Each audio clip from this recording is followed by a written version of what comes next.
Baik, kita mulai aja karena waktu sudah memasuki. Mungkin banget di bawah.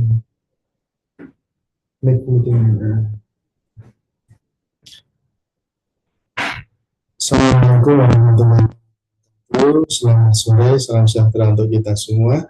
Selamat datang ada Mbak Ardelia sama Mbak Arifa Zakia Urfa. Kalau bisa kameranya dihidupkan, tapi kalau tidak bisa tidak apa-apa. Barangkali ada di tempat lain atau mungkin sedang perjalanan.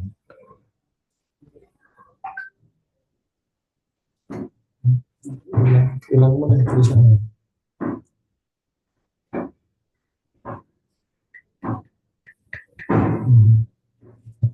Pada sore hari ini kita akan mencoba untuk belajar KMPM atau kemampuan memahami bacaan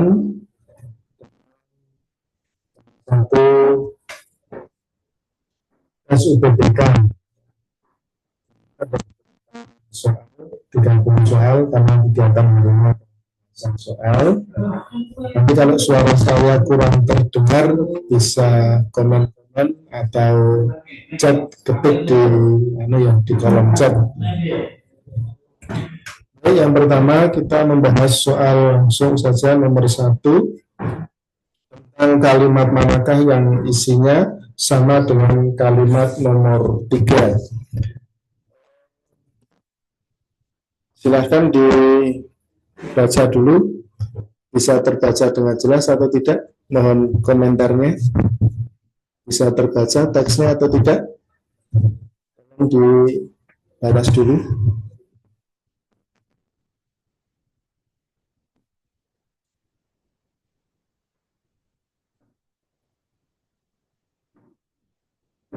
Oh, ini sudah banyak.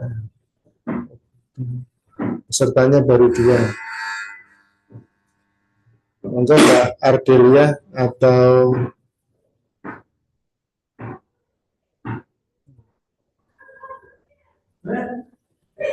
Mbak Arifa Zakia Urfa, gimana suaranya bisa terbaca? Suara apa? Tulisannya bisa terbaca?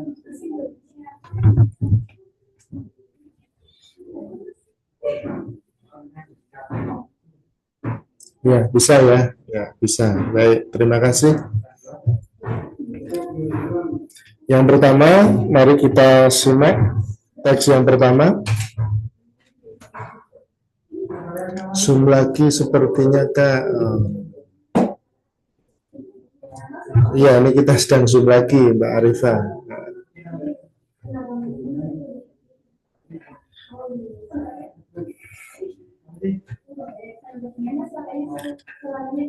Kalimat manakah yang isinya sama dengan kalimat nomor 3?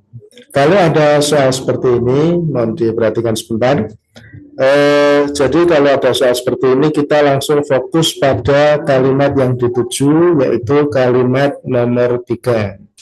Pada kalimat ini berbunyi penggunaan ChatGPT dalam pendidikan menawarkan manfaat seperti pembelajaran personal, aksesibilitas, dan terjangkau, sumber daya pembelajaran interaktif, serta bantuan tugas dan pemecahan masalah. Nah, pada beberapa pertemuan sebelumnya atau mungkin pada materi sebelumnya sudah dibahas atau belum ya kira-kira tentang cara untuk mencari kalimat lain yang intinya sama. Jadi memang kita tidak boleh tidak boleh mengubah makna dalam sebuah teks jika kalimatnya diubah susunannya. Jadi maknanya tetap. Penggunaan ChatGPT dalam pendidikan menawarkan manfaat seperti pembelajaran personal, aksesibilitas dan terjangkau, sumber daya pembelajaran interaktif, serta tugas dan pemecahan masalah. Penggunaan ChatGPT. Jadi ini kita fokusnya pada kata penggunaan ChatGPT. Ya. Penggunaan ChatGPT, kemudian ada kata dalam pendidikan. Dalam pendidikan itu artinya pelengkap ya. Ini dalam pendidikan itu pelengkap dari kata awal atau ini kata penggunaan ChatGPT ya. Ini pelengkap itu. Menawarkan manfaat, berarti kan ChatGPT itu menawarkan manfaat. Nah, tentunya ketika kita ingin mencari jawaban yang tepat, kita perlu membaca keseluruhan, kemudian melihat perbedaannya. Yang pertama, yang A, menggunakan ChatGPT dalam pendidikan ditawarkan oleh manfaat. Nah, ini ditawarkan oleh manfaat. Dampaknya kalimat ini kurang baik ketika diucapkan ya, karena ditawarkan oleh manfaat. Kemudian yang B, ditawarkan manfaat seperti ya, pembelajaran personal, aksesibilitas dan terjangkau, sumber daya pembelajaran interaktif, serta bantuan tugas dan pemecahan masalah oleh penggunaan ChatGPT. Nah, jadi ini kalimat-kalimat ini terasa tidak biasa apabila yang berikutnya.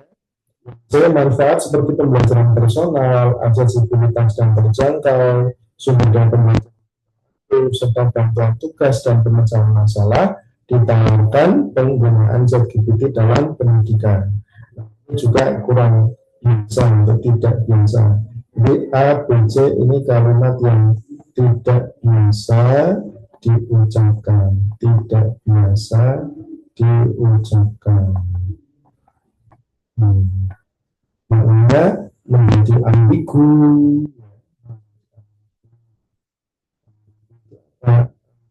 itu tidak jelas gitu ya.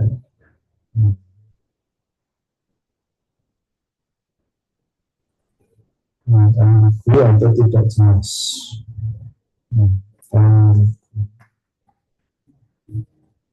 Berikutnya 1D, ChatGPT yang digunakan dalam pendidikan menawarkan.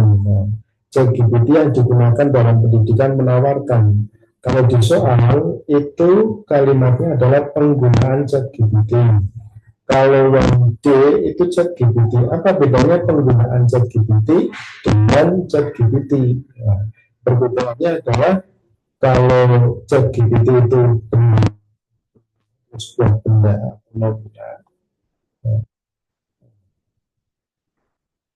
kalau penggunaan ChatGPT itu berarti dari segi fungsinya, ya, dari segi prosesnya, bukan bendanya. Yang digunakan dalam pendidikan menawarkan, ChatGPT yang digunakan dalam pendidikan menawarkan manfaat seperti pembelajaran personal, aksesibilitas dan terjangkau, sumber daya pembelajaran interaktif, serta bantuan tugas dan pemecahan masalah. Jadi ini sebetulnya lebih mirip kepada soal, karena walaupun kalimat penggunaan ChatGPT itu dalam sebuah proses, tapi ini proses yang dibendakan, ya. Jadi sama-sama sudah ketemu. Jadi kunci jawabannya adalah D, yang ternyata kemudian yang E, penawaran ChatGPT dalam pendidikan menggunakan manfaat.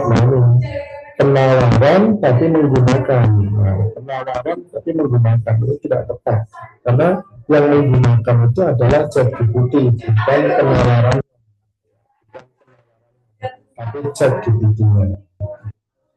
Untuk nomor 1, silakan kalau ada pertanyaan bisa dijawab, bisa ditanyakan. Silakan kalau ada pertanyaan bisa ditanyakan melalui kolom chat. Nah, kita akan lanjutkan soal nomor 2. Penulisan kata bercetak tebal yang salah pada teks tersebut nomor berapa? Salah. Kita lihat lagi.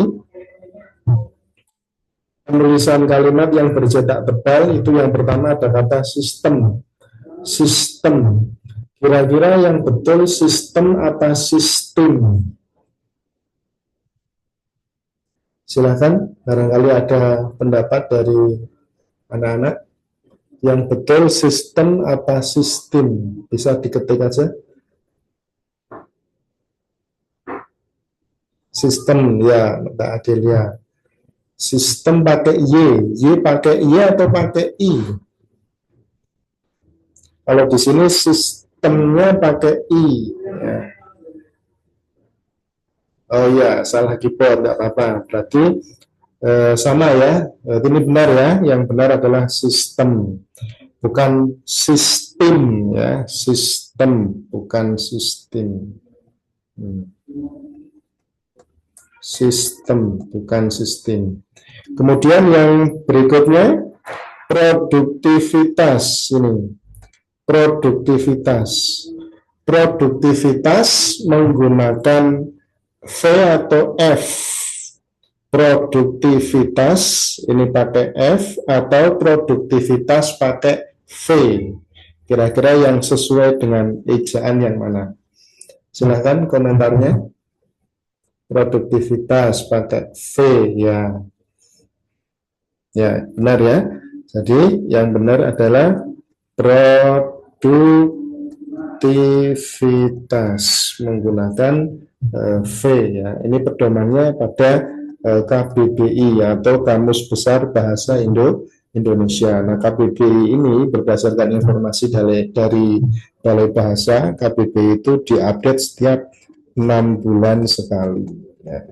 6 bulan sekali. Makanya ketika kita ingin mengerjakan beberapa soal, di samping ingin latihan beberapa soal, kita harus sedia KBBI di samping kita. KBBI yang versi daring saja, versi daring atau versi online. Karena kalau versi yang kamus, versi cetak itu sejak beberapa tahun yang lalu Balai Bahasa sudah tidak mengeluarkan KBBI yang versi cetak.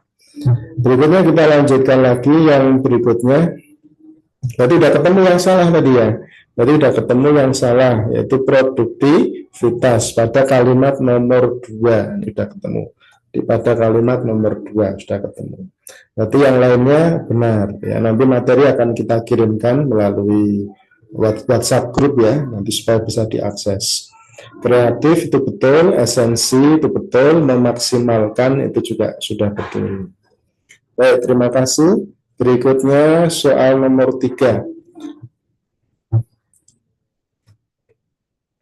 Soal nomor 3, kata penghubung yang paling tepat untuk melengkapi kalimat keempat adalah titik-titik. Kata penghubung tadi kalimat 4 bunyinya adalah titik-titik. Ada juga keterbatasan dalam penggunaan ChatGPT seperti pemahaman yang terbatas, ketidakmampuan menggantikan karya kreatif, jawaban yang tidak selalu akurat, ketidakmampuan untuk membedakan antara fakta dan opini, serta kebutuhan akan koneksi internet yang stabil.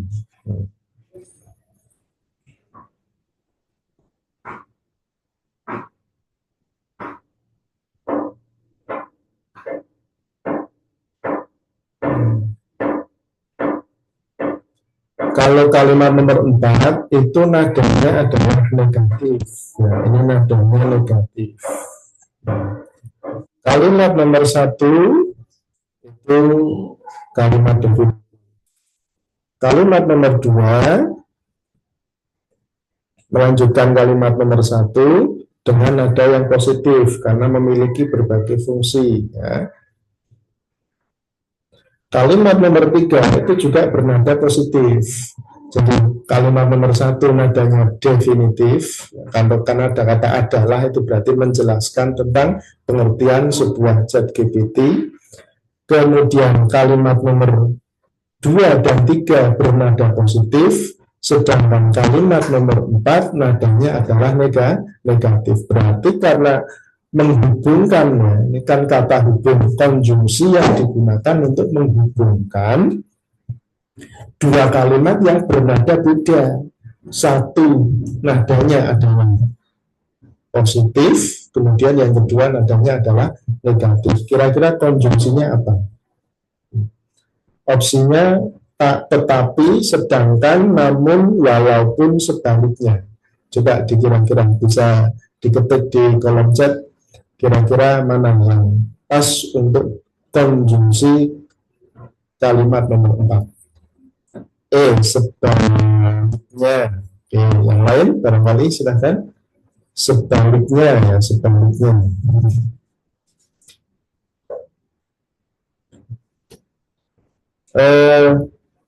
Sebaliknya itu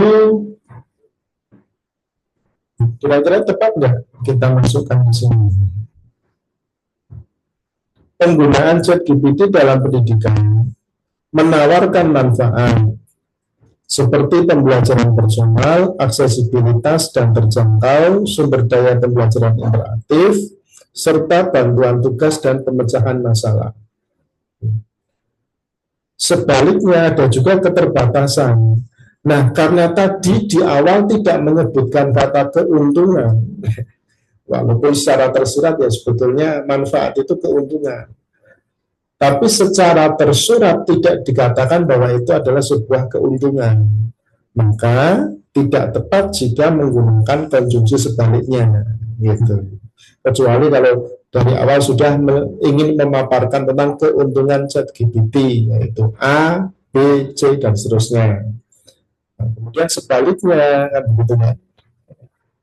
Keterbatasan atau kelemahan ChatGPT adalah A, B, C, dan seterusnya. Gitu. Silahkan dicoba lagi kira-kira yang mana.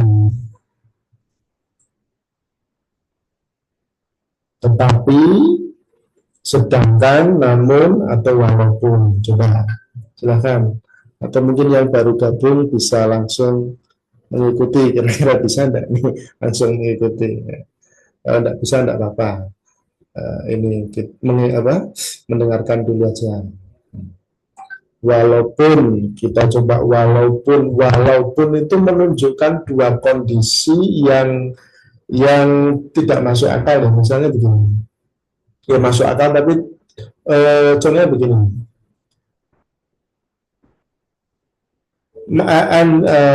misalnya Budi tidak pernah belajar, Budi tidak pernah belajar, Budi tidak pernah belajar. Kemudian kalimat selanjutnya, prestasi Budi selalu meningkat. Nah, sehingga bisa menggunakan konjungsi walaupun itu, walaupun Budi tidak pernah ya kan, belajar, kan itu prestasinya selalu meningkat. Nah, jadi kalau walaupun itu bukan di tengah-tengah ya, tapi letak kata walaupun itu ada di awal, kan begitu. Itu walaupun ini dari posisi letak itu di awal. Walaupun yang bernada negatif, kemudian ada kalimat yang bernada positif, dan begitu. Kalau ini itu kalimatnya nadanya positif, kemudian konjungsi apa, begitu, kemudian ini negatif, gitu. Jadi kira-kira konjungsi apa yang tepat untuk mengisi di sini? Positif, positif, positif, konjungsi, kemudian negatif. Ya, C ya, namun ya. Namun. Jadi jawaban yang tepat adalah C, namun. Kemudian tadi penggunaan ChatGPT punya manfaat. Namun ada juga keterbatasan lagi. Jadi mengungkap sisi lain dari keterbatasan ChatGPT. Dari konjungsi yang digunakan adalah namun. Kalau ada pertanyaan silahkan bisa langsung ketik saja di kolom chat. Kita soal selanjutnya. Pernyataan yang paling tepat untuk melengkapi kalimat nomor 6. Nomor 6 bunyinya penting untuk terus melakukan penelitian dan pengembangan berkelanjutan guna memaksimalkan manfaat dari penggunaan ChatGPT sambil apa ini. Jadi kalau sudah dibaca keseluruhan, Dari awal itu menjelaskan tentang hal-hal yang positif, kemudian namun ada hal yang negatif. Dan konklusinya atau simpulannya adalah dua-duanya itu bisa berjalan dengan, sehingga ketika yang pertama sudah menunjukkan positifnya, berarti yang sini adalah negatifnya, kan begitu. Mana yang bernuansa negatif? Bernuansa negatif adalah mengatasi tantangan yang ada, melihat permasalahan yang timbul, meninjau kelebihan yang dimiliki, mengingat kekurangan yang muncul, memandang asumsi yang timbul. Asumsi itu perkiraan, ya. Mengatasi tantangan, ini berarti hal yang negatifnya begitu. Jadi tantangannya ada, negatifnya ada, kemudian diatasi. Melihat permasalahan yang timbul, ini juga bisa juga, tapi kira-kira mana yang lebih tepat, mengatasi tantangan atau melihat permasalahan? Kalau kelebihan nggak perlu ditinjau, ya. Meninjau kelebihan nggak usah ditinjau, tadi sudah disebutkan semua. Atau mungkin mengingat, mau pilih mana, mengatasi tantangan, melihat permasalahan, atau mengingat kekurangan, mana yang pas kira-kira, yang betul-betul sebuah solutif agar kedua-duanya tetap jalan. A, B, atau D? A, Bravo atau Delta? Monggo silakan pendapatnya.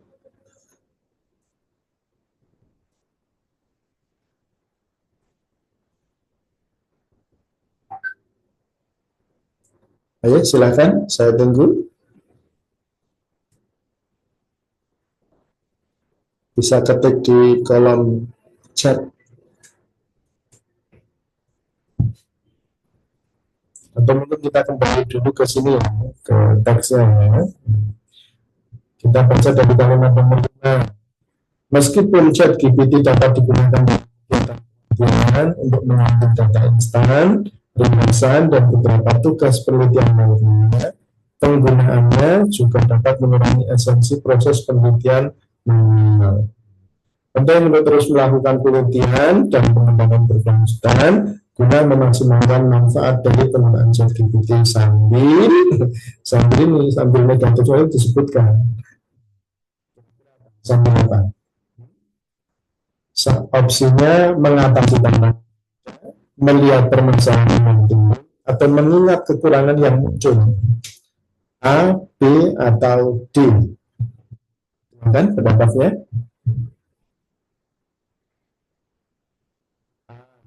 C, oke. Satu A. Ada mungkin selain Mbak Arifah? Mbak Ardelia juga A. C2 sudah cukup ya. Nah, betul, jadi jawabannya adalah mengatasi tantangan yang ada. Jadi tantangan itu tidak hanya dilihat dan diingat ya, tapi juga diatasi. Ada tantangan itu hanya ditinjau, itu hanya mengingat-ingat saja, itu hanya melihat saja. Maaf ya, dia hanya melihat sama mengingat saja itu tidak menjadi problem solving. Problem solving mengatasi. Terima kasih. Kita lanjutkan lagi yaitu soal nomor 5 ya, nomor 5 apa ini, mengurutkan tentang apa ini, tentang tradisi rewang itu apa ya, rewang itu kan gotong royong bersama-sama melakukan sebuah kegiatan untuk tujuan bersama, untuk tujuan yang satu, begitu. Banyak partisipasi untuk satu tujuan, itu rewang. Saling tolong menolong. Baik, kalau kita lihat opsinya, jika 7 kalimat tersebut disusun menjadi paragraf, urutan kalimat yang tepat adalah A, B, C, D, E semua dimulai dari pilihan nomor 4, urutan nomor 4, semuanya nomor 4 semua.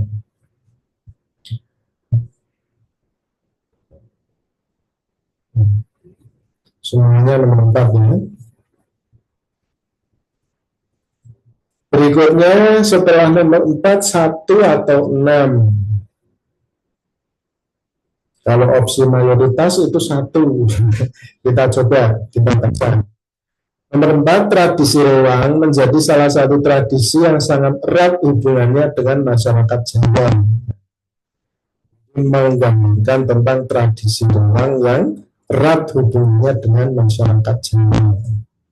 Kalau nomor 1, tradisi ini bisa ditemukan dalam masyarakat pedesaan, di mana semangat gotong royong masih terpatri kuat dalam diri setiap individu. Boleh juga ini nomor 1, nyambung karena koherensi sama koherensi, koherensi dan koherensi.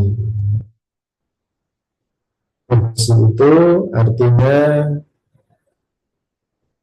kepaduan bentuk, ya, bentuknya padu. Koherensi itu kepaduan maupun koherensi, ya, ini dua-duanya ini tentang apa? Padu, kepaduan. Ini materi kelas berapa ya? Kelas 11 mungkin sudah ada ya, kelas 11 kalau nggak mungkin. Biasanya kalau kepaduan bentuk atau kohesi itu ditandai dengan kata ini nominal, kata tunjuk, kata ganti itu juga bisa. Ini sudah ada kohesi masuk. Jadi setelah nomor 4 bisa nomor 1. Kemudian nomor 6, tradisi rewang biasanya dilakukan ketika tetangga sekitar sedang punya hajat acara. Nah, ini tidak ada pelesapan, tidak ada kohesi. Padahal kan tadi, maaf. Iya benar. Kalau setelah nomor 4 kemudian masuk ke nomor 6, ini tidak ada pelesapan, jadi tidak ada kohesi karena mengulang kata tradisi rewang. Nomor 4 sudah ada kata tradisi rewang, ini diulang tradisi rewang lagi. Nah itu tidak efektif, sehingga kalau kalimatnya 4 dan 6 itu tidak efektif. Nah, jadi yang efektif adalah 4 kemudian 1. Setelah 4-1 kira-kira 3 atau 6. 3 itu bunyinya gimana? Mana nomor 3? Oh ini 3 di sini.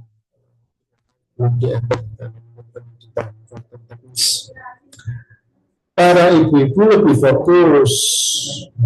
Para ibu-ibu lebih fokus pada kegiatan masak dan menyiapkan segala kebutuhan pangan. Sedangkan bapak-bapak berkumpul untuk mempersiapkan peralatan yang akan digunakan dalam acara tersebut. Ini berarti sudah masuk ke penjabaran ya. Kalau ini sebuah teks deskripsi, jadi ini sudah masuk ke deskripsi bagian. Ini sudah masuk ke deskripsi bagian. Kalau yang kalimat nomor 4 tadi, ini masih identifikasi umum. Ya, ini identifikasi umum. Ini kan tampaknya ini paragraf deskripsi ya. Paragraf deskripsi itu kan identifikasi umum, deskripsi bagian, dan kemudian diakhiri dengan simpulan, ya, simpulan atau kesimpulan. Baik, sekarang kita bandingkan kalimat nomor 3 dengan kalimat nomor 6. Tradisi rewang biasanya dilakukan ketika tetangga sekitar sedang punya hajatan atau acara besar.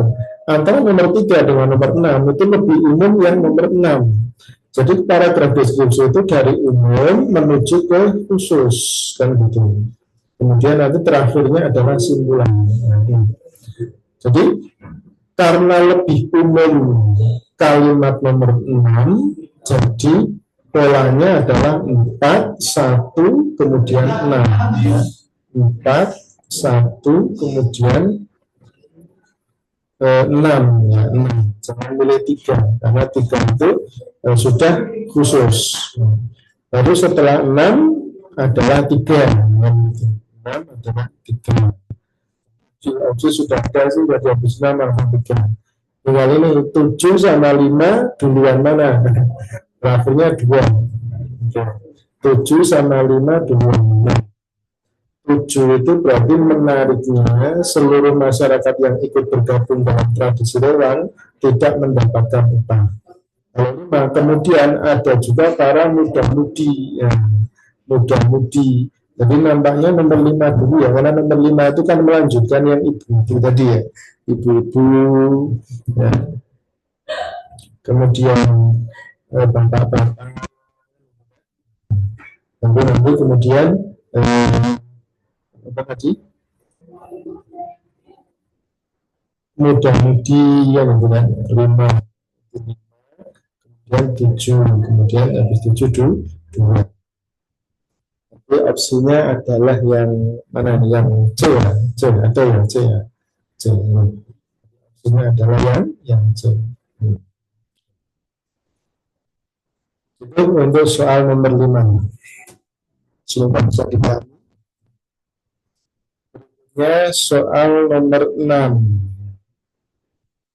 Kata mangrove pada semua bagian kalimat tersebut yang tepat dituliskan adalah titik-titik mangrove. Mana mangrove? Oh, ini mangrove. Ini ada ya, mangrove. Mangrove tulisannya biasa atau miring atau tebal. Menggunakan huruf biasa, huruf miring atau huruf tebal. Itu permasalahan di situ. Anak-anak, yang pertama kita harus mengetahui fungsi dari huruf miring itu untuk apa dan tebal itu untuk apa. Berdasarkan IID edisi yang ke-6.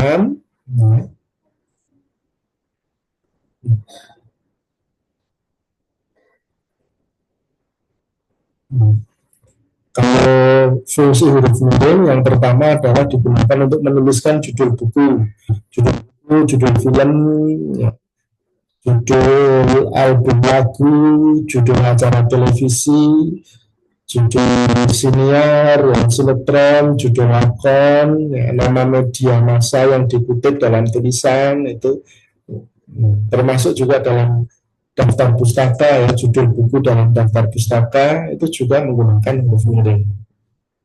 Selain itu huruf miring juga digunakan untuk menegaskan atau mengkhususkan huruf yang dirasa perlu ya, karena khusus misalnya dalam bab ini tidak dibahas penggunaan tanda baca, kemudian kata tidaknya dimiringkan itu.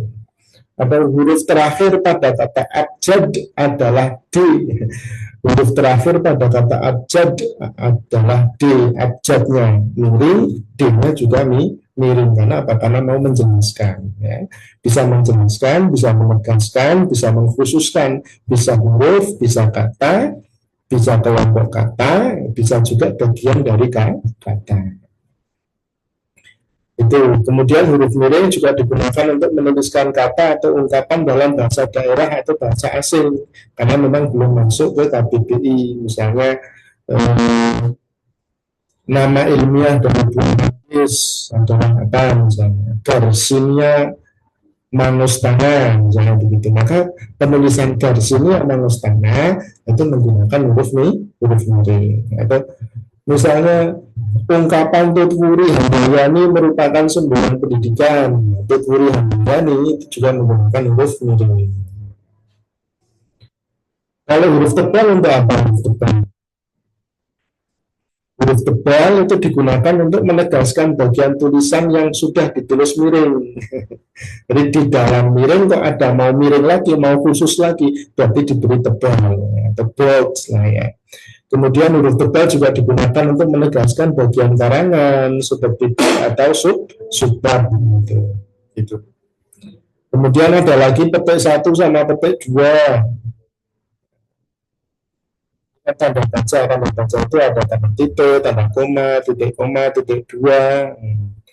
Termasuk petik ya, baik petik 1 maupun petik 2. Sebenarnya petik itu sudah 2. Kalau 1 namanya petik tunggal ya. Jadi petik itu ya otomatis 2. Kalau yang 1 itu bukan petik 1, tapi namanya petik tunggal. Kalau petik tunggal untuk apa? Petik tunggal itu untuk mengapit petikan yang terdapat di dalam petikan lain. Jadi ada petik di dalam petik, maka digunakan petik tunggal. Petik tunggal juga digunakan untuk mengapit makna atau padanan atau penjelasan kata atau ungkapan di sebelahnya. Jadi kalau ada sebuah kalimat atau kata kemudian dijelaskan di kata setelahnya, maka dua kata yang jajaran itu maknanya diapit menggunakan petik tunggal. Kalau yang tanda petik saja, yang tanda petik, jadi yang dua ya petiknya ya petik. Tanda petik itu digunakan untuk apa kira-kira?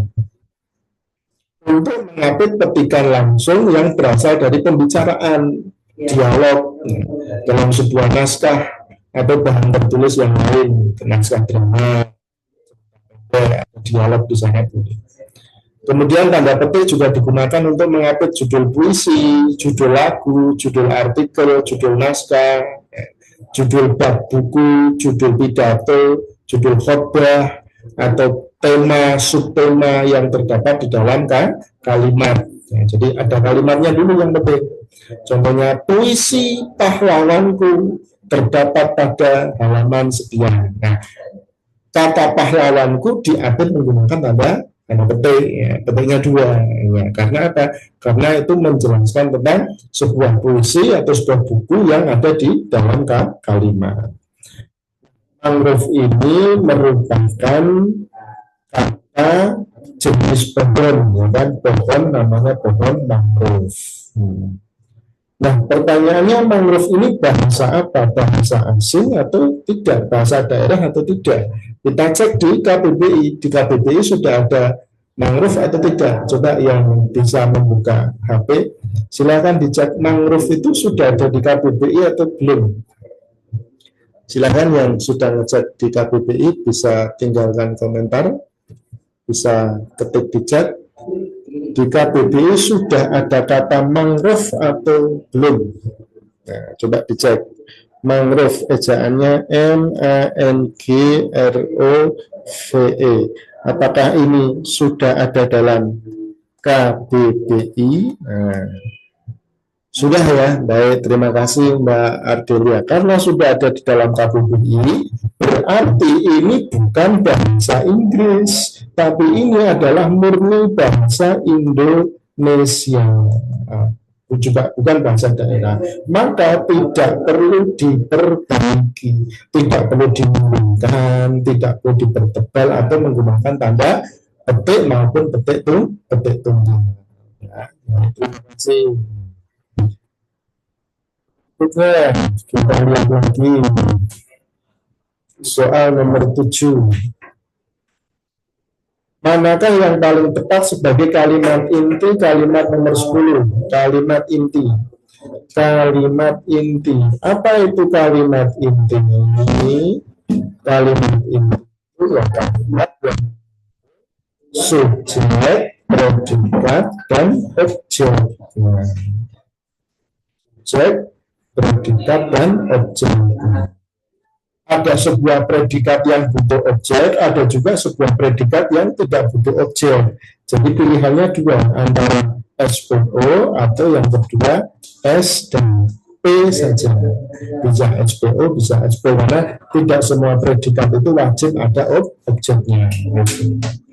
Ada sebuah kalimat yang butuh objek. Artinya apa? Kalau objeknya ini dihilangkan, maka kalimatnya menjadi tidak logis. Artinya sebuah kalimat itu butuh banget yang namanya objek. Tapi juga ada kalimat yang SP saja sudah cukup, subjek dan predikat sudah cukup. Ya. Coba kita lihat inti dari kalimat nomor 10 kita kembali. Nomor 10. Nah, bila mangrove kerdil disebabkan lingkungannya yang terkena tentu polusi. Solusi yang bisa dijalankan adalah meminimalkan pencemaran sehingga di sungai bisa tumbuh sesuai kodratnya.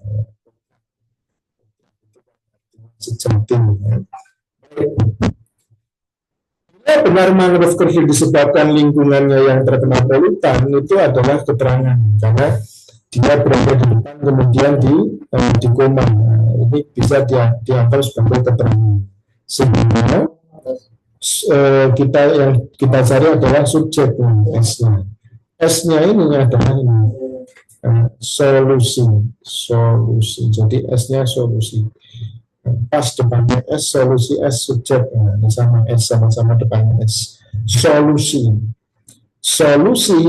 yang gimana kira-kira?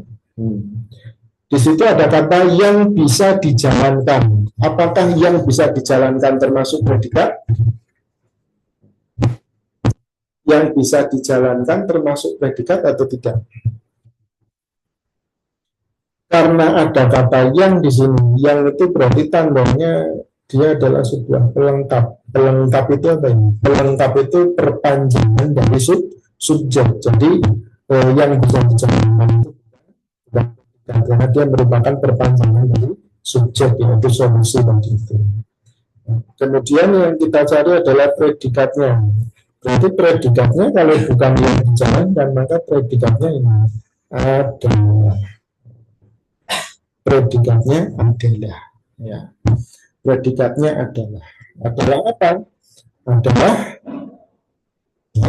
meminimalkan pencemaran. Meminimalkan pencemaran. Jadi objeknya adalah meminimalkan pencemaran. Meminimalkan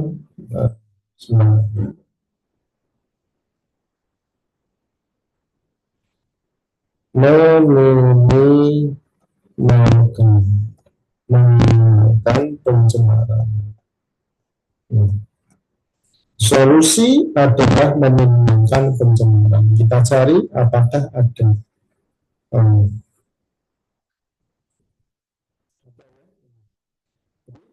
Solusinya adalah meminimalkan pencemaran. Meminimalkan pencemaran. Itu cara mencari kalimat inti. Berikutnya kita lanjut lagi. Kita sampai jam berapa ini? Jadi mulai jam 4 ya. Kita selesai jam setengah 6 ya. Setengah 6. Sudah cukup waktunya. Berikutnya kalimat nomor 8. Kalimat manakah yang paling efektif sebagai hasil penggabungan kalimat 4 dan 5?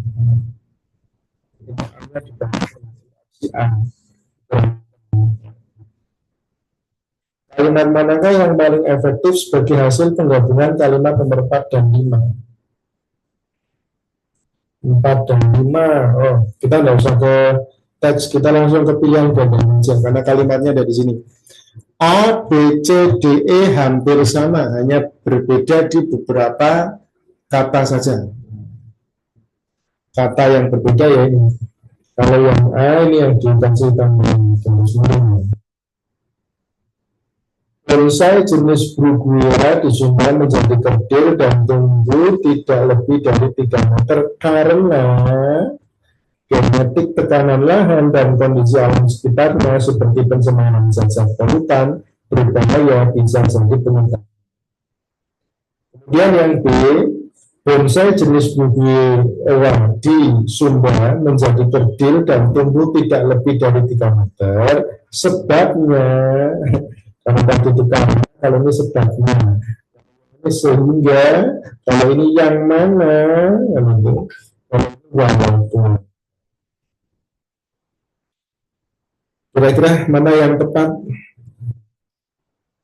Kata hukum yang tepat adalah apa kira-kira? Karena, sebabnya, sehingga, yang mana, atau walaupun. Monggo, silahkan aktif di kolom chat.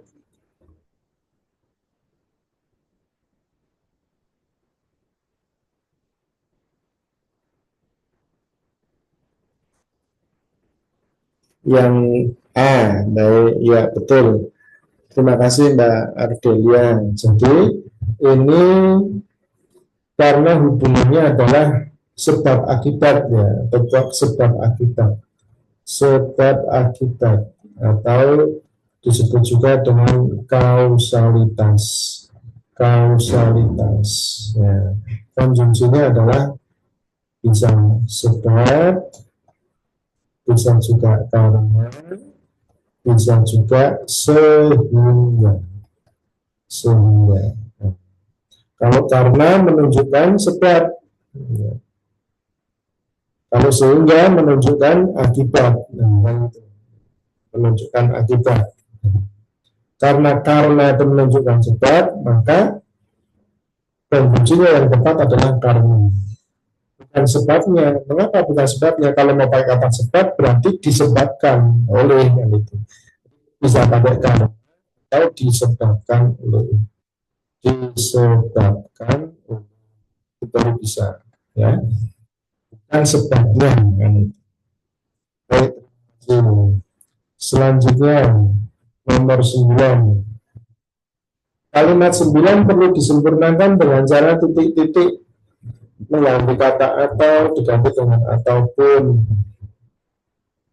Kalimat 9. Kita cari kalimat yang belum ditulis. Kalimat 9 yang sudah ketemu. Kalimat 9, baik mangrove kecil atau tadi ini yang dimaksud ya, bonsai mangrove. Fenomena ini tentu saja, nanti ada kata saja ya. Saja baik sama dan, saja, kemudian dan, baik di awal. Baik mangrove kerdil atau bonsai mangrove, ya, saya pikir ini tepat ya, karena mangrove kerdil atau bonsai mangrove. Atau ataupun, apa maupun, ataupun apa maupun. Kalau ataupun itu tidak ada. Atau maupun, tinggal pilih saja atau apa maupun gitu. Apa bedanya atau sama maupun? Kalau atau berarti kan pilihan, pilih satu, ya, dia pilih salah satu, pilih satu.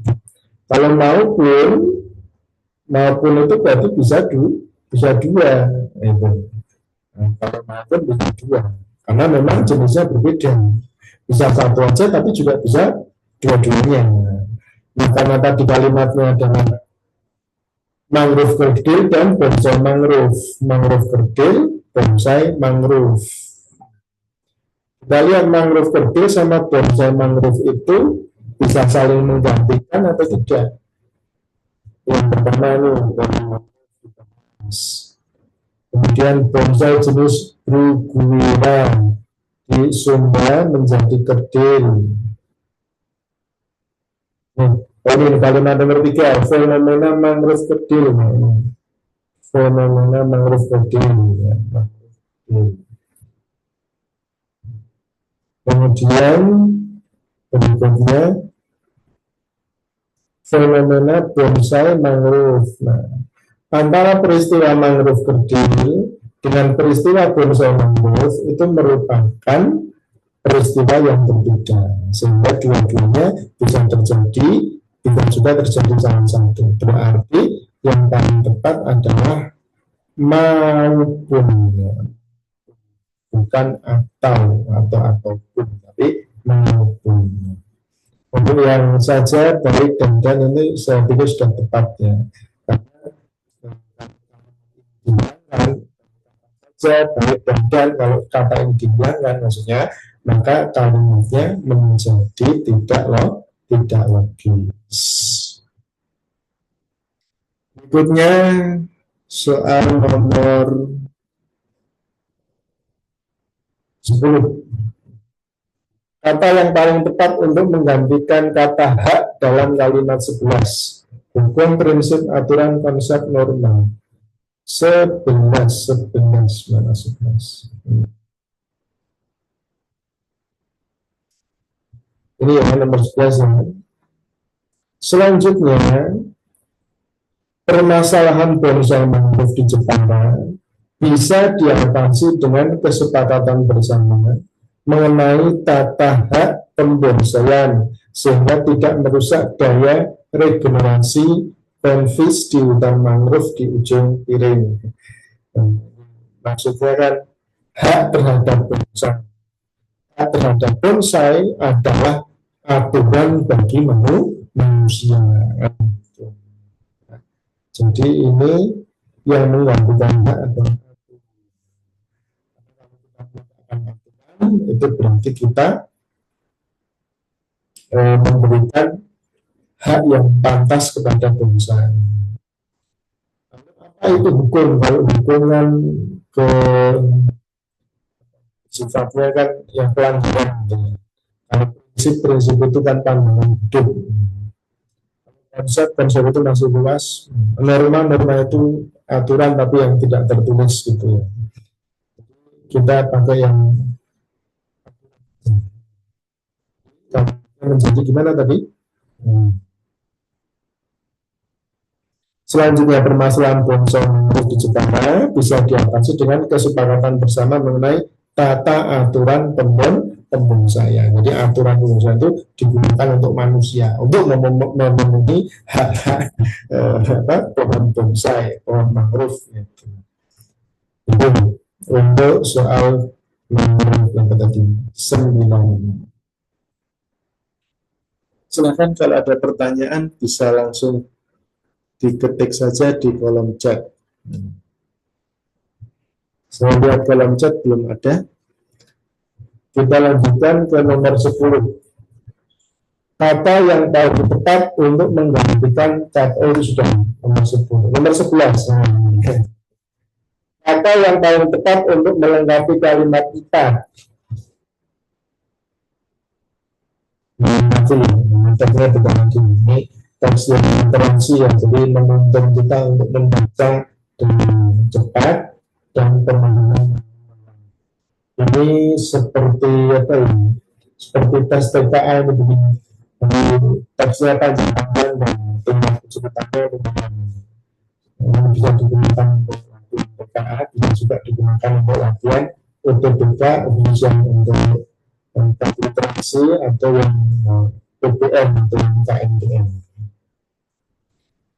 Berikutnya kita baca nomor 4, fokus nomor 4.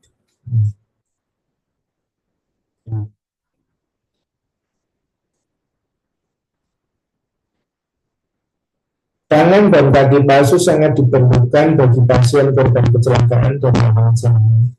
Penyakit yang mengharuskan amputasi ataupun korban perang di negara-negara konflik. Harga produk prostetik umumnya sangat mahal dan mampu dibeli oleh orang-orang tertentu. Namun dengan adanya print 3D mampu membantu mereka yang membutuhkan dengan harga relatif lebih murah. Selain itu, pembuatan kaki atau bagian tubuh palsu secara titik-titik untuk pasien yang diamputasi biasanya titik-titik waktu selama berminggu-minggu, bahkan berbulan-bulan. Dari situ kita sudah langsung ketemu caranya kemana. Bisa memakan, bisa menghabiskan, bisa membutuhkan. Ya. Kalau ini ya untuk yang mana tadi? Yang ini ya, yang waktu ini ya. Ini bisa. Dia memakan waktu, menghabiskan waktu, atau membutuhkan waktu itu bisa. Jadi kita sudah punya. Kemudian yang awal, secara apa ini? Pembuatan kaki atau bagian tubuh secara titik-titik. Kira-kira secara apa ini? Secara apa konvensional, apa biasa, apa tradisional, apa kuno. Kita sudah fokus ke ABC, kita fokus ABC aja. Jadi tidak perlu D sama E. Manual, konvensional, atau biasa. Print 3D. Print 3D itu adalah apa ini? Produk prostetik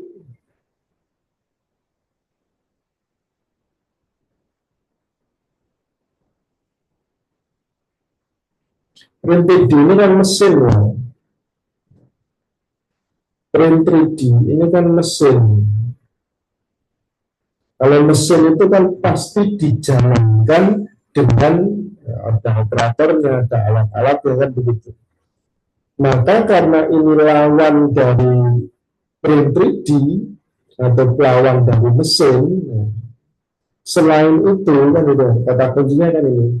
Selain itu pembuatan kaki atau bagian tubuh palsu secara titik-titik untuk pasien yang diamputasi biasanya jauh lebih mahal atau biasanya membutuhkan waktu lebih lebih lama, berminggu-minggu, berbulan-bulan.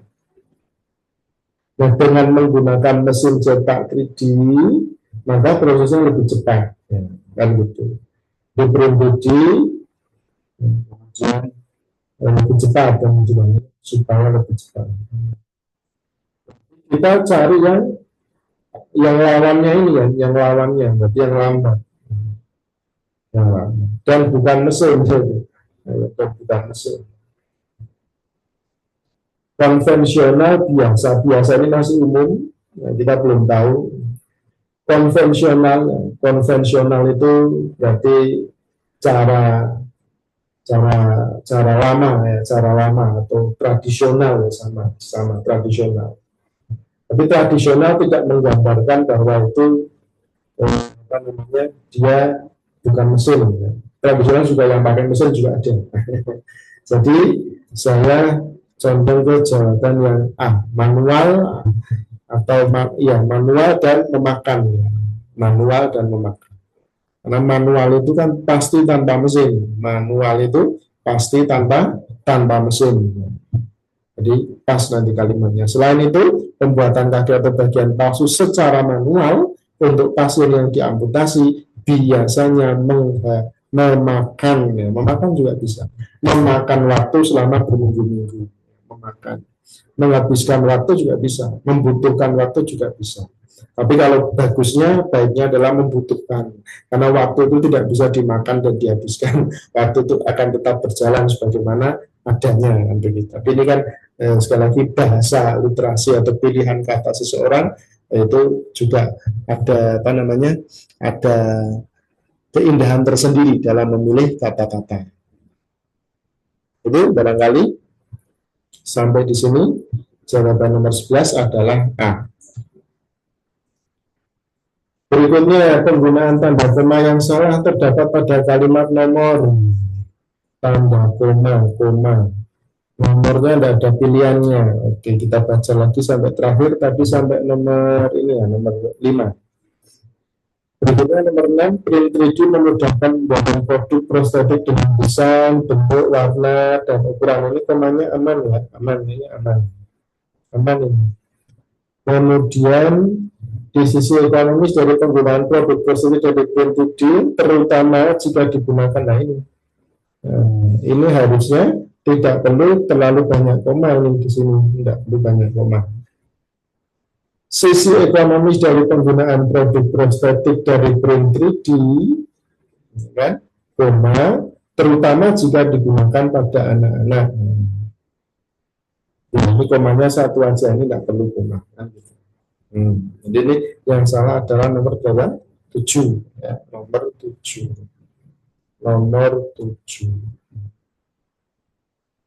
Berikutnya nomor 13. Desain produk juga dapat disesuaikan dengan kebutuhan dan keinginan pasien. Kalimat tersebut paling tepat ditempatkan setelah kalimat nomor titik-titik. Desain, ini bahas desain. Tadi kata desain kita cari, tadi ada kata desain. Ini ketemu. Ini ada kata desain. Print 3D memudahkan pembuatan prostetik dengan desain, bentuk, warna, dan ukuran. Jadi kira-kira sebelum apa sesudah ini? Sebelum kalimat 6 apa sesudah kalimat 6? Tadi pertanyaannya apa sih? Coba kita lihat dulu. Setelah kalimat berapa? Kalau setelah kalimat 6 berarti sebelum 7. Atau setelah kalimat 5 berarti sebelum kalimat 6. Setelah kalimat 5 apa setelah kalimat 6 gitu aja. Kalimat 5 baca lagi untuk memastikan. Dengan menggunakan mesin cetak 3D, proses ini bisa dilakukan lebih cepat. Kalimat nomor 5 belum membahas tentang desain. Print 3D memudahkan pembuatan produk sesuai dengan desain, bentuk, warna, dan ukuran. Kalau tadi kalimatnya gimana? Desain produk juga dapat juga. Nah, kalau juga itu berarti sebelumnya ada lagi. Berarti sebelumnya adalah yang ini. Nah, dengan menggunakan mesin cetak 3D, proses ini bisa dilakukan dengan cepat. Kemudian juga desain. Ini rincian. Jadi pas kalimatnya. Setelah kalimat nomor 5, ya. Setelah kalimat nomor 5 ini, nah disinilah nanti tadi kalimat itu berada di situ. Nah, jadi setelah kalimat nomor 5.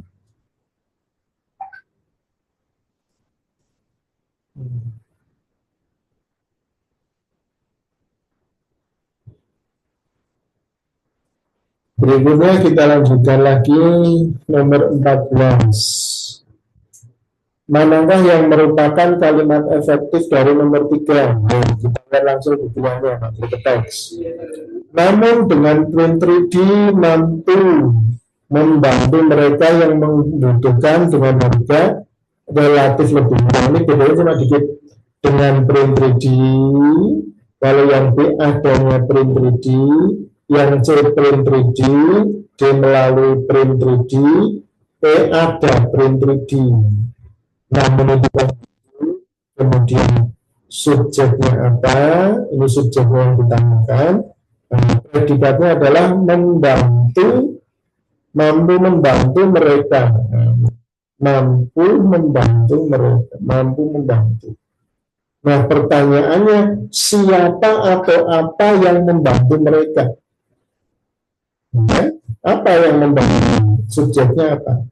Dengan print 3D, ada print 3D, print 3D, apa melalui print 3D, apa ada print 3D atau 3D.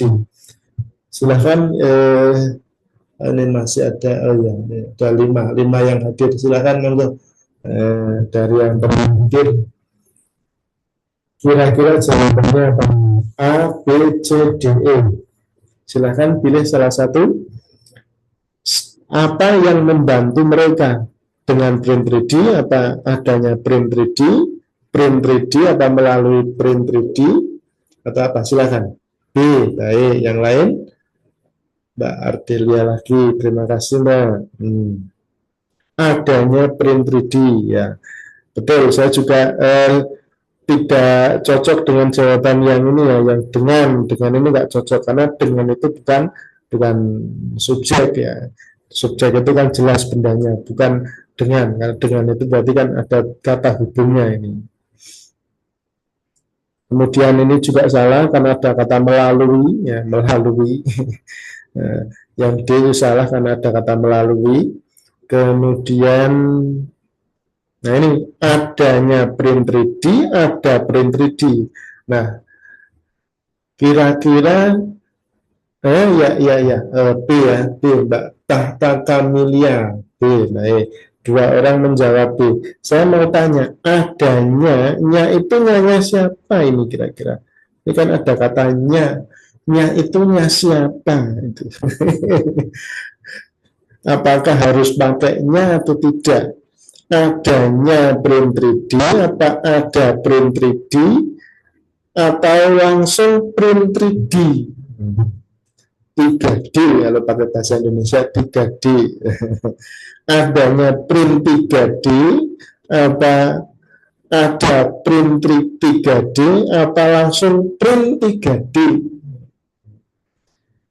Fokus yang membantu mereka yang membutuhkan dengan harga relatif lebih murah.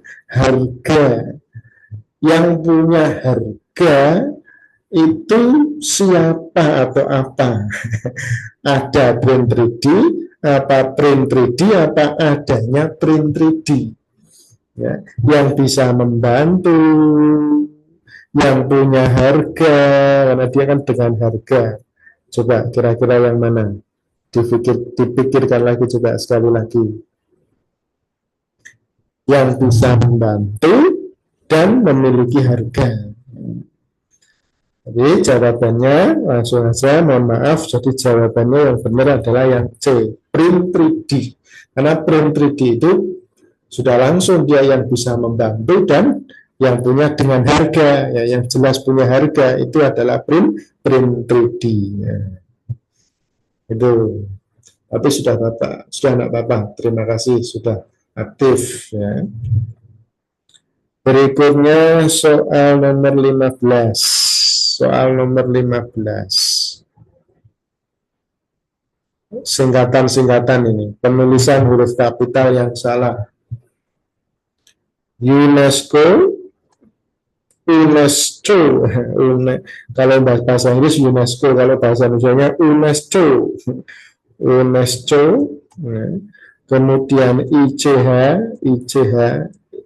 Intangible Cultural Heritage, warisan budaya tak benda, ya, ini tak benda. Kemudian mana lagi? Kawun, kemudian Jawa. Huruf kapital yang salah, kita cari yang salah. Oh maaf, untuk UNESCO ini ya. UNESCO mana ini? Kok nggak bisa dihapus ya? UNESCO-nya pakai kapital semua ya ini ya. UNESCO ya, UNESCO. Ya.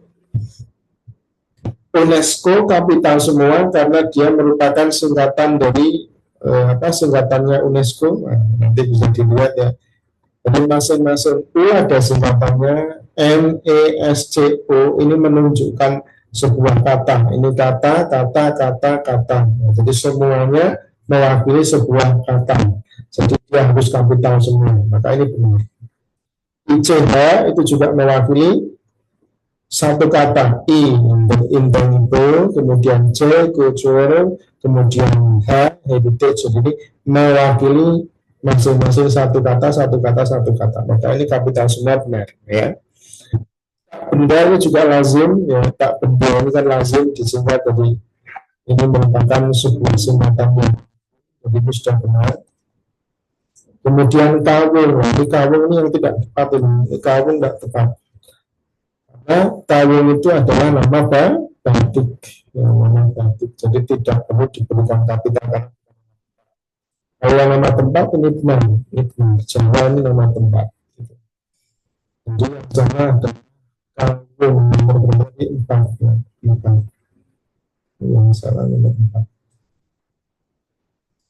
Berikutnya nomor 16. Kalimat manakah yang merupakan perbaikan dari kalimat nomor 6? Nomor 6. Ini kalimatnya ya. Di sini bedanya pada tanda petik, miring, ya, petik sama miring, ya, miring, petik tunggal. Kemudian mana lagi ini bedanya pada kata apa ini?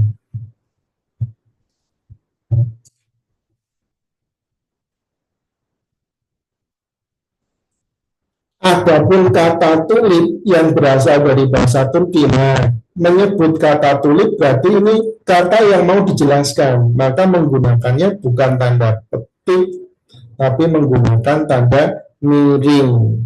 Yang miring hanya satu, yaitu D, dan tidak kuncinya ini. Nah, miring. Karena mau dijelaskan, kata yang akan dijelaskan. Nah, akan dijelaskan. Akan dijelaskan. Kalau saya gampangnya begitu. Baik, cepat saja nomor 16. 17. Pernyataan yang paling tepat untuk melengkapi kalimat nomor 3. Kalimat nomor 3.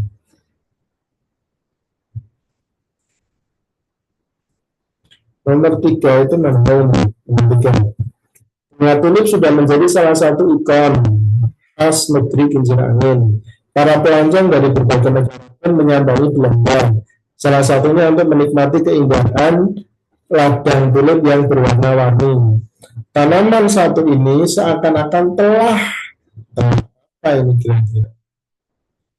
Menjadi identitas, setelah menjadi salah satu ikon, kok ikon lagi kan tadi sudah ada ikon, jadi jangan. Menjadi populer, tren, kekhasan. Ikon itu bersinonim dengan identitas, ya, atau tanda ciri. Ya. Kekhasannya juga ciri, tapi bukan yang menunjukkan kekhususan, khas, ya, yang khas saja. Khas itu kan antara daerah satu dan daerah lain bisa sama, ada yang sama. Tapi kalau ikon itu lebih ke khusus dan itu menunjukkan identitas. Jadi kalau menurut saya nomor 17 adalah yang A. Yang A. Kata tunjuk yang ikon. Karena ini seakan-akan telah menjadi identitas. Ya. Telah menjadi identitas. Baik, clear untuk yang nomor 17. Kata berkemah. Berkemah ini siapa yang berkemah ini? Kalimat nomor berapa tadi?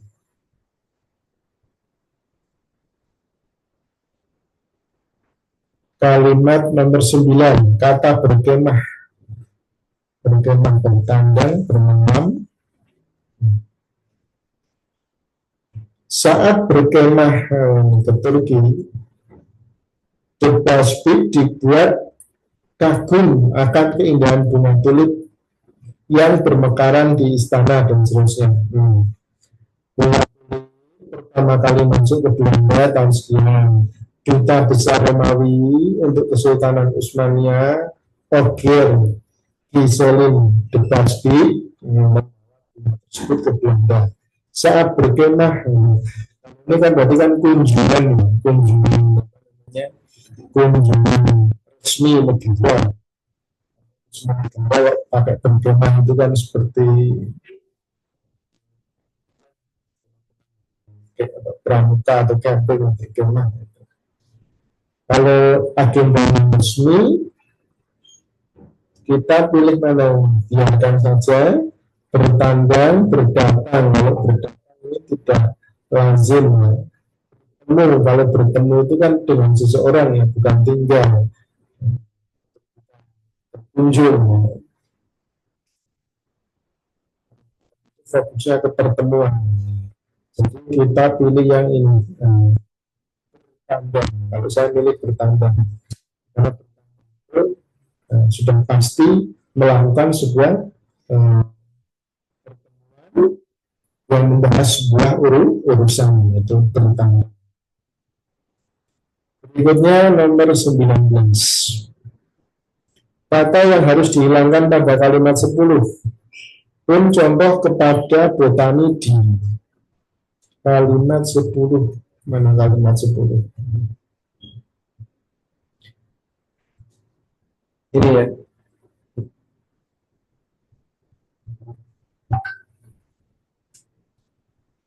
Ia pun berinisiatif mengirimkan sampel contoh. Nah ini sampel contoh tulip kepada sahabatnya ahli botani di ya, dan seterusnya. Sudah ada sampel, kok ada kata contoh, padahal dua kata ini kan merupakan kata yang bersinonim. Jadi pilih saja salah satu, maka yang dihapus adalah sampel atau contoh. Sampelnya tidak ada, jadi kita pilih contoh, selesai. Oke. 19. Dan sampel sama contoh itu kan bersinonim. Pilih saja salah satu. Berikutnya nomor 20. Penulisan kata yang salah terdapat pada nomor titik-titik. Mana yang salah?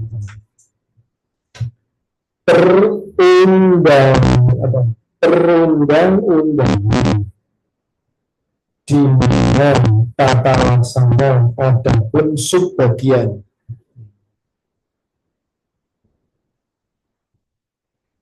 Kata yang salah berdasarkan EYD, ejaan yang disempurnakan. Ya. Di bagian belakang, ya, setelah aturan ejaan dari baca dan tanda-tanda baca, itu ada beberapa klipik atau kelompok kata yang tidak bisa berdiri sendiri. Dia harus menempel dengan kata dasarnya atau kata setelahnya. Dan di antara beberapa kata itu dalam EYD, nanti dicek ya, itu antara lain ada kata sub. Jadi sub itu tidak bisa berdiri sendiri. Dia termasuk bentuk terikat yang harus melekat pada kata sesudahnya. Jadi yang betul adalah ini, subbagian, subbagian tanpa spasi. Ya. Jadi dia salah. Ya. Jadi nomor 5. Beberapa kata yang lain, contohnya pra, ya, pasca, ya. Kemudian panca, nah, itu. Kalau perundang-undangan benar atau tidak? Perundang-undangan, perundang-undangan benar. Karena begini, kata dasarnya itu adalah undang-undang, ya. Undang-undang.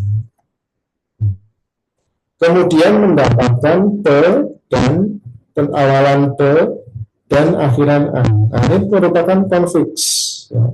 Merupakan konflik dalam buku Tata Bahasa Baku Bahasa Indonesia. Ini dibahas di sini. Nanti kalau sempat baca bukunya, kalau nggak sempat nggak apa-apa karena itu terbahas kita 600 halaman. Di sini ada pedoman penulisan konflik. Kalau sudah ada konflik maka ini menjadi gabung, ya, ini menjadi gabung, undang-undang menjadi gabung. Jadi kalimatnya menjadi perundang-undangan,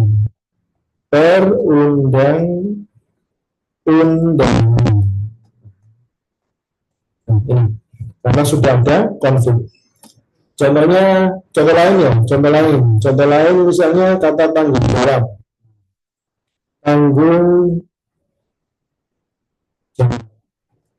Tanggung jawab, kalau hanya mendapatkan awalan, maka dia masih utuh pisah. Bertanggung jawab misalnya. Bertanggung jawab, dia masih tetap ada spasi di sini, ada spasinya. Karena baru awalan. Kalau sudah ada awalan dan akhiran, contohnya beran, maka dia sudah menjadi konflik, berarti sudah digabung.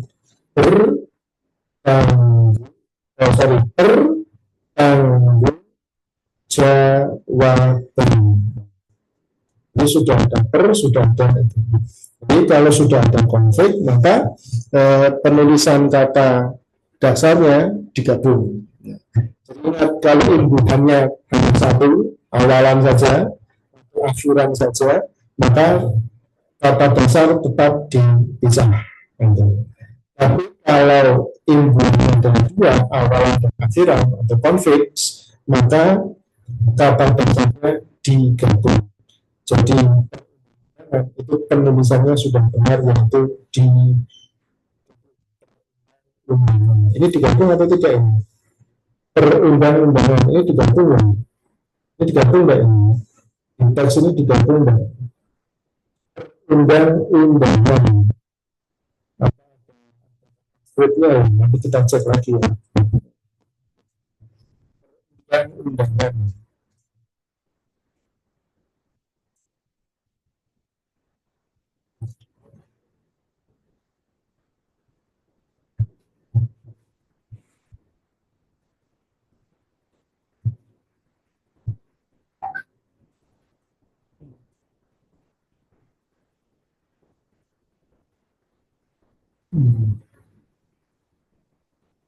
Lima. Oh. Iya, 5 ya, 5. Iya, kalau berdasarkan IYD jawabannya ya, jawabannya. Ini perundang-undangan mungkin digabung ya, ini digabung. Jadi ini sudah benar, Ini sudah benar. Ini jelas-jelas salah ini. Di mana jelas dipisah.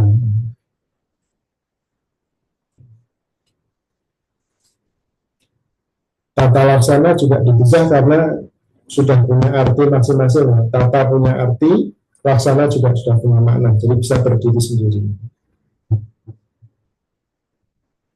Baik, itu saya pikir kita lanjutkan nanti ya cukup si berapa menit lagi 7 menit semua cukup. Huruf kapital yang tidak tepat, huruf kapital yang tidak tepat 1, 2, 3, 4, 5.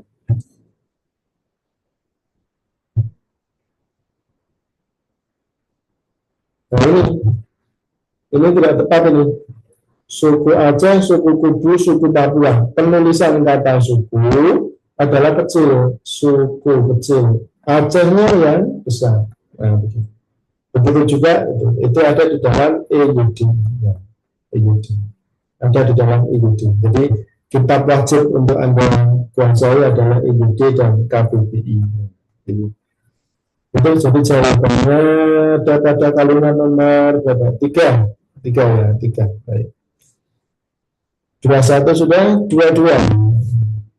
Penggunaan tanda koma yang salah. Oke, tanda koma yang salah. Nomor 1 tidak ada tanda koma, nomor 2 aman, nomor 3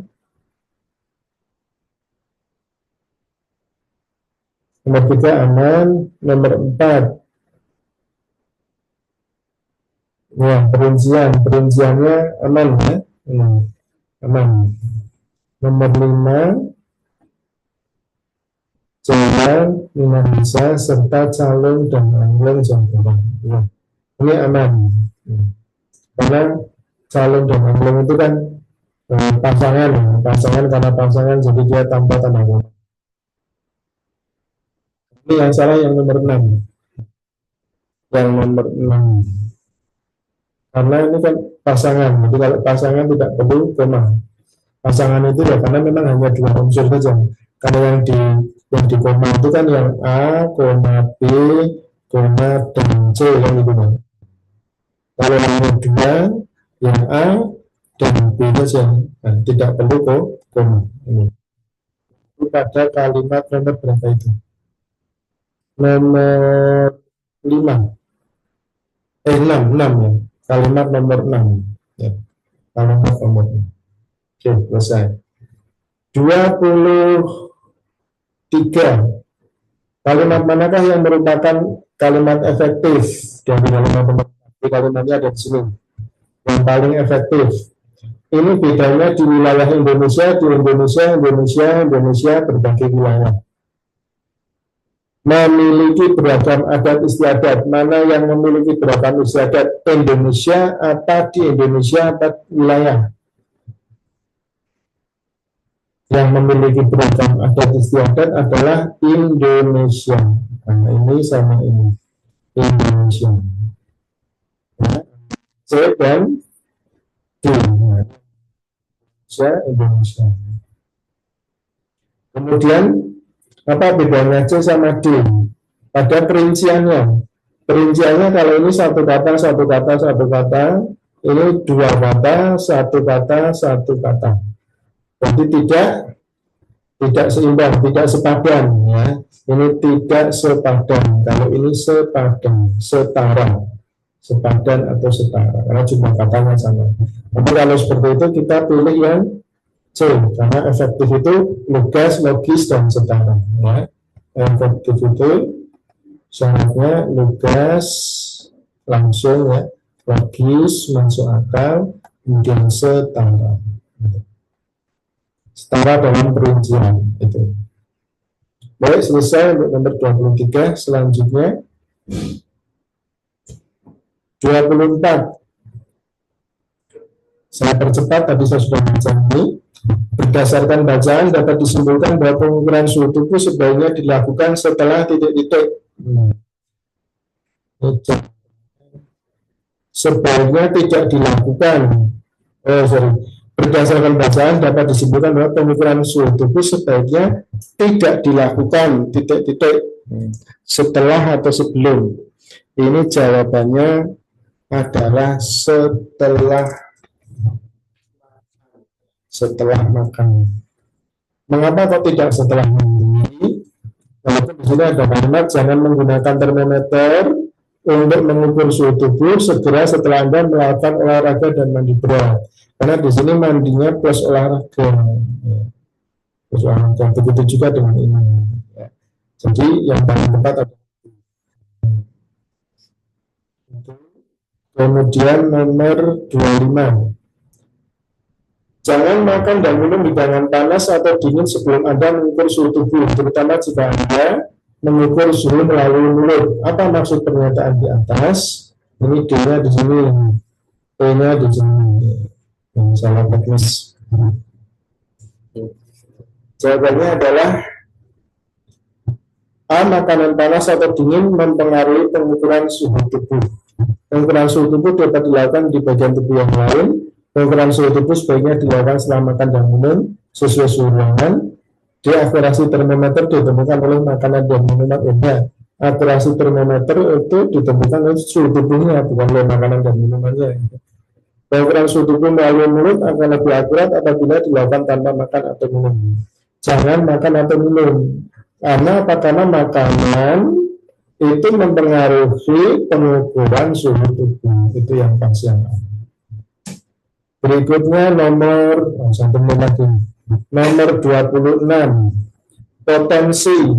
Potensi bersinonim dengan kata kemungkinan. Berikutnya 27. Judulnya ini dibaca ya. Judulnya, tadi saya sudah membaca. Judulnya adalah peran sistem komputer dalam industri transportasi. Peran. Karena di sini kalimatnya punya awalan sistem komputer memiliki peran penting dalam bidang industri transportasi. Jadi berbicara tentang peran sistem komputer dalam industri transportasi. Ini dibaca lagi. Berikutnya 29. Kata yang tepat untuk melengkapi kalimat 7. Penggunaan lampu lalu lintas ini dapat titik-titik risiko kemacetan. Mengurangi atau meminimalkan atau menurunkan. Itu bisa itu. Menurunkan bisa. Dan memperkecil juga bisa. Yang berikutnya. Akibat moda transportasi darat yang titik-titik ke jalan. Transportasi darat. Transportasi itu merebak. Transportasi itu merebak, bukan menyebar.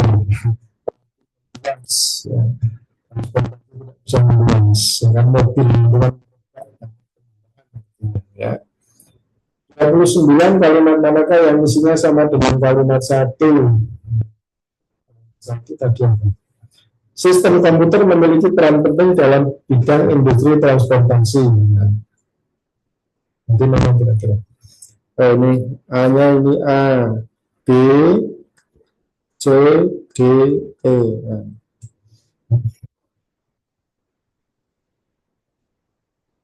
Tadi saya sudah membaca. Sistem komputer memainkan peran penting. Jadi kalau tadi POK di soal, ini di soal, kalau ditanya pindah ke depan menjadi KSPO.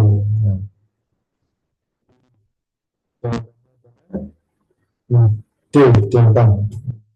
D, ya. 30 kata padatnya diganti menjadi atau di apakah dibagi padatnya mana tadi padatnya. Tujuan penggunaan sistem APCS adalah menentukan durasi penyalaan lampu hijau secara otomatis berdasarkan distribusi kepadatan kendaraan. Distribusi kepadatan kendaraan. Ada nggak? Kalau ada ya, diganti dengan kata kepadatan kendaraan. Itu untuk ini saya pikir cukup. Waktunya juga sudah 17.32. Saya tidak mau mengganggu waktu istirahat. Semoga yang sedikit bermanfaat. Mohon maaf ini karena kendala teknis, jadi mungkin masih kurang maksimal dalam menyampaikan, tapi kami berupaya untuk menghasilkan materi yang terbaik karena beberapa masalah yang sifatnya adalah teknis. Semoga ini bisa menjadi perbaikan untuk kami sendiri agar nanti bisa memberikan pelayanan yang terbaik. Terima kasih atas kehadiran dan partisipasinya. Terima kasih juga sudah chat, sudah ini ada, saya belum sapa satu-satu tapi kapan-kapan lah, enggak apa-apa. Ada tadi ada delapan peserta, berarti ada 6 ya, ada enam, ini masih ada 4 ya, 4 peserta. Enggak apa-apa. Terima kasih atas kehadiran di Zoom ini. Mohon maaf banyak kekurangan. Semoga sedikit bermanfaat. Assalamualaikum warahmatullahi wabarakatuh. Waalaikumsalam. Terima kasih, Kak.